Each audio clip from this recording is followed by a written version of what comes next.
गति 100 शब्द प्रति मिनट। डिक्टेशन शुरू होने में समय शेष है 5 second. Ready and start. Chhatrapati Shivaji Maharaj की राजधानी का यह परिसर हम सबके हृदय में एक तीर्थ स्थल का स्थान रखता है। यह वीर माता जीजाबाई की पुण्य भूमि है। यह भारत के एक परमवीर सपूत शिवाजी महाराज की कर्मस्थली है। आज शिवाजी महाराज की समाधि पर अपनी श्रद्धा व्यक्त करने का मुझे अवसर मिला, जिसके लिए मैं स्वयं को सौभाग्यशाली मानता हूँ।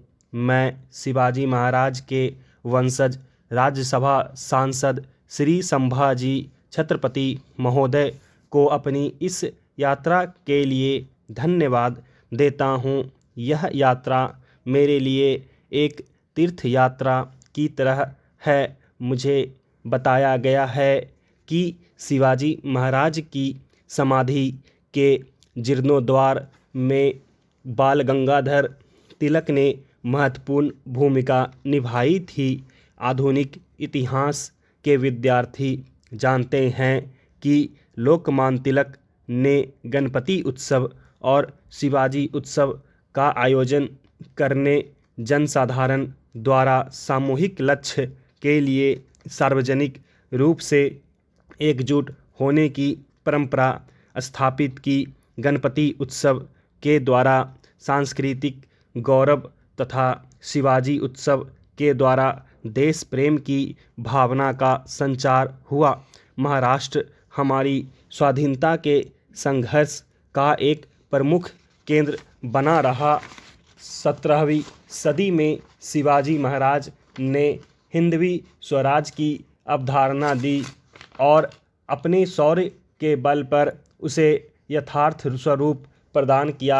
मुझे लगता है कि जब महात्मा गांधी ने 20वीं सदी के आरंभ में हिंद स्वराज की अपनी परिकल्पना प्रस्तुत की, तो कहीं न कहीं उनके चिंतन के आधार में हिंदवी स्वराज का विचार रहा होगा। इतिहास साक्षी है कि छत्रपति शिवाजी महाराज के कुशल नेतृत्व में इस पूरे क्षेत्र का गौरव बढ़ा। राष्ट्र गौरव की भारतीयता की भावना का फिर से उदय हुआ। उनके युद्ध कौशल और साहस के समक्ष मुगलों की विशाल सेनाएं भी भारत के इस क्षेत्र में अपना अधिकार स्थापित नहीं कर पाती थी। ऐसा कहा जाता है कि छत्रपति शिवाजी बड़ी सूझबूझ के साथ गुरिल्ला युद्ध का बहुत प्रभावी उपयोग करते थे। कुछ इतिहासकार शिवाजी महाराज को गुरिल्ला युद्ध के जनक के रूप में उल्लिखित करते हैं। बाद में शिवाजी महाराज की समग्र दृष्टि के अनुरूप पूरे देश में मराठा शक्ति का अभ्युदय देखा गया। छत्रपति शिवाजी द्वारा अपनाई गई गुरिल्ला युद्ध प्रणाली का उपयोग अंग्रेज़ों का मुकाबला करने में भी देश के कुछ स्वभागों में स्वाधीनता सेनानियों द्वारा किया गया। महाराष्ट्र केसरी शिवाजी महाराज के विराट चरित्र का 19वीं सदी की महत्वपूर्ण संस्कृत रचना शिवराज विजय में बहुत प्रभावशाली वर्णन किया गया है।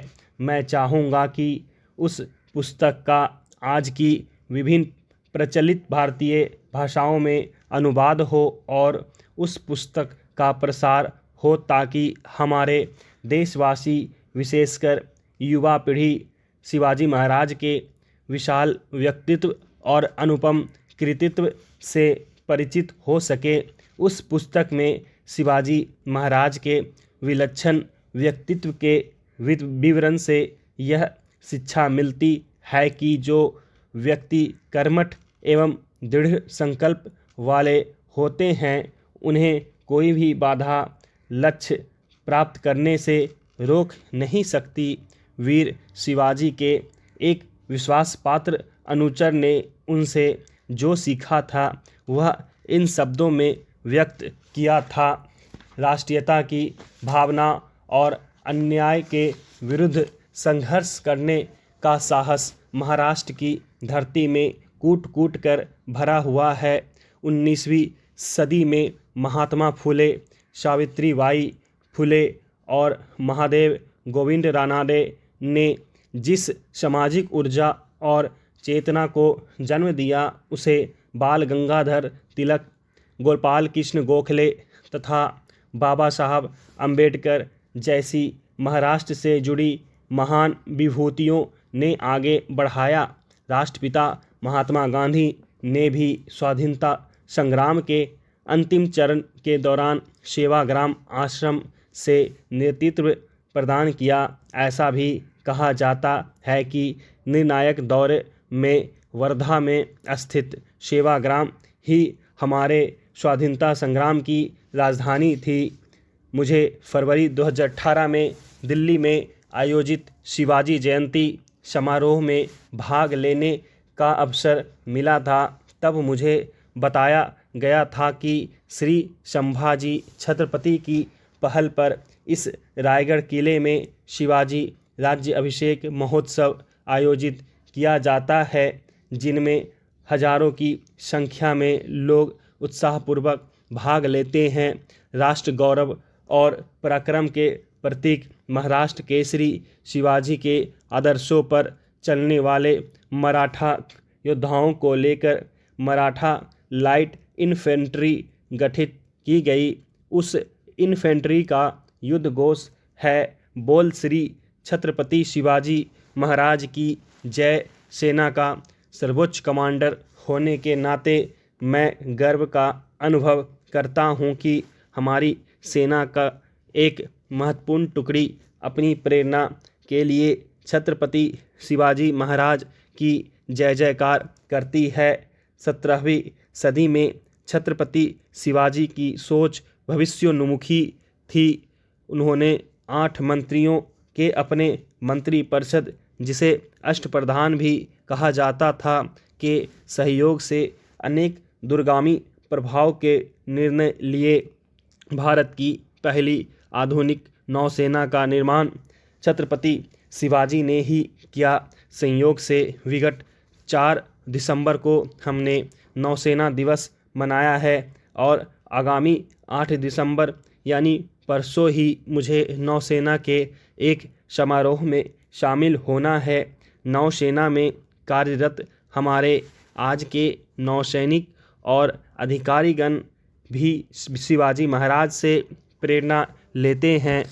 पश्चिमी घाट और कोंकण का यह क्षेत्र विकास की अपार संभावनाओं से भरपूर है। मुझे विश्वास है कि इस क्षेत्र में रायगढ़ के इस ऐतिहासिक दुर्ग से प्राकृतिक सौंदर्य के साथ साथ आधुनिक विकास के दृश्य भी देखने को मिलेंगे। ऐसा करके हम छत्रपति शिवाजी महाराज के हिंदवी स्वराज की परिकल्पना को 21वीं सदी के संदर्भ में और आगे बढ़ा सकेंगे। स्टॉप। धन्यवाद।